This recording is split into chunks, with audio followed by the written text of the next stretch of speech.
In this video, we're going to talk about parallel and inverse analysis, which ultimately is a way to confirm your particular trade idea. Now, parallel and inverse analysis is a little known technique that's used by far too few traders, in my personal opinion. And the reason for that is it's a very, very powerful way to confirm your trades, to look at other currencies and other currency pairs that the currency that you're looking to trades against, and see how they're performing. So ultimately what you're doing is, let's say for example you're trading the euro dollar, okay, and you're looking to go long the euro dollar. You may look at something like the pound dollar as well to see how that's performing, and the Aussie dollar, and you may look at the euro against other currencies to see how that's performing, to see if they're performing in a similar fashion to the currency that you're about to trade. So for example, if you're looking to go long the euro dollar, you'd probably want to see the euro getting strong against other currencies like the Australian dollar, so the euro Aussie, maybe the euro pound, and other such currencies. And you would probably want to see the dollar getting weaker against a number of other currencies as well, because that kind of tells you that the rest of the market are on your side. So you're not just trading the one pair in isolation, you are looking at correlations, and you're looking at other related pairs to back up your particular trade idea. Okay, so it's a way of confirming an entry. It's not necessarily a reason to stay up, because I've taken trades where I've done the parallel and inverse analysis and I've found that the situations elsewhere aren't the same as this particular trade, but I've still opted to take the trade anyway. But what it is it's a nice to have. It's a nice way to really confirm your trade and maybe kind of give you that extra bit of confidence to take it, whereas you didn't have it before. Do you see what I mean? Does that make sense? So it can help you decide on your entry point, and indeed it can actually help you decide on what is the best trade to take in situations where you have more than one entry presenting itself. So let's say for example you've got an opportunity to go long the euro dollar and the pound dollar. You know, which one do you take? You don't want to be in both of them at the same time. So maybe what you would then do is look at the euro pound currency pair and see how that's performing. And if the euro is strong against the pound, then perhaps buying the euro against the dollar is better than buying the pound against the dollar, because overall the strongest currency from your analysis is actually the euro. Okay, so parallel and inverse analysis is the function of comparing different currency pairs and different instruments against the one that you're trading to confirm your entry point, to confirm your trade idea, or to kind of warn you off to say, actually, this is performing or this is behaving completely differently to the rest of the marketplace. Therefore, maybe you don't want to get involved in this particular trade. So let's take an example for just a moment. If, say, you wanted to buy the dollar yen, you would want to see the dollar strong against most of the other currency pairs and the yen weak against most of the other currency pairs. So if you were looking to go long, to buy the dollar yen pair, you would look at the dollar versus the euro, the dollar versus the Australian dollar, the dollar versus the Canadian dollar, and you would want to see that the dollar for the most part was getting strong against the rest of those currency pairs.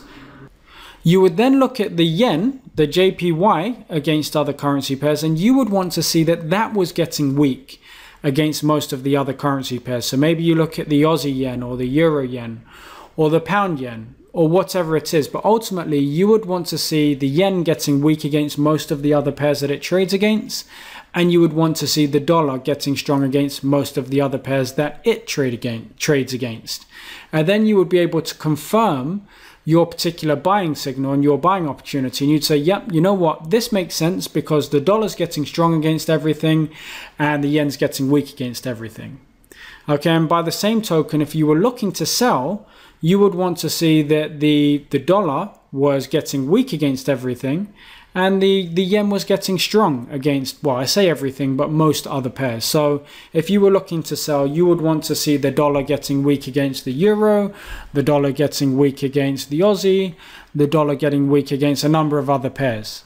And at the same time, it would be very nice if you saw the yen getting strong against most other pairs, so that you would know that the move that you're looking at taking was a move that was a broad market move, if you like. It wasn't just this one pair in isolation.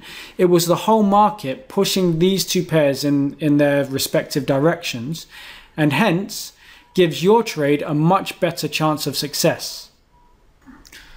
Now, I know that this seems really complex to start with, and a lot of you are new to this and you're thinking, you know what, I'll never be able to do that. But, you know, please don't worry, okay? This isn't something that you need to add to your tool set right now, but once you do get, you know, a good understanding for the markets and a good understanding for the systems, it's an additional tool that will help increase your strike rate, okay?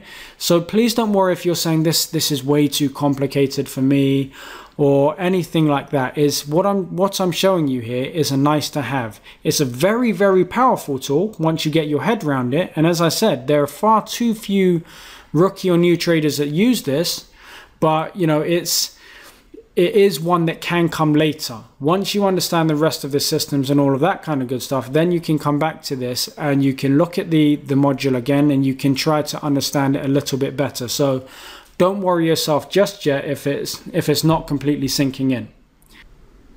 And finally, you can use this to trade your correlations. Now, what I mean by that is, let's say, for example, you were trading or you had opportunities on the euro dollar and the pound dollar, okay? And they're both correlated currency pairs, so perhaps you wouldn't want to trade them at the same time.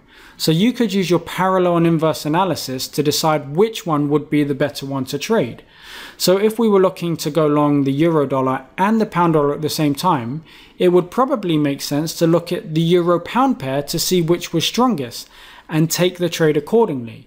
So if the euro pound was in an uptrend, so the euro was getting strong against the pound, then the best buy opportunity between the euro dollar and the pound dollar would be the euro dollar, because the euro is getting stronger against the pound. Therefore, it would make sense that if you're to get a big move in either the euro dollar or the pound dollar, the euro dollar is definitely the one that you want to take. Now to our final point, and that's correlations in general, how to trade correlations in general. When you're looking to take a trade, and let's say, for example, you've only got an opportunity on the euro dollar, but you know that the pound dollar or the Australian dollar moves similarly to the euro dollar, you would want to look at those other closely correlated pairs to ensure that they're behaving in a similar fashion. Now, if they're not, then maybe it means that you've got something to think about. So for example, let's say you want to go short the euro dollar in this instance. You would then look at the pound dollar and the Aussie dollar and maybe even the New Zealand dollar. And if all of those were giving opportunities to the long side, maybe that tells you something about your opportunity to short the euro dollar. Maybe it tells you that this shorting opportunity on the euro dollar isn't quite as strong as it could be, because all of the other closely correlated currency pairs are actually giving the long opportunities. You know, now it may be that all of them are agreeing with your particular trade. So you're looking to go short the euro dollar and the pound and the Aussie dollar are giving short opportunities. And that's fantastic, because that would then give you more confidence to take your trade. Now, again, as I said at the beginning of this video, none of this here is necessarily a massive reason not to get into a trade. You know, if you've got a great setup on one particular pair, then of course you can trade it. But these are just other tools that you can add to your trading tool set to help you increase your strike rate. It's a nice to have. It's by no means the be all or end all of your trading, but it is definitely a powerful tool. Okay, so I hope you've enjoyed this video here. I hope it all makes sense to you. And if you have any questions, please feel free, post it in the video below. Otherwise, I will see you on the next video. Take care.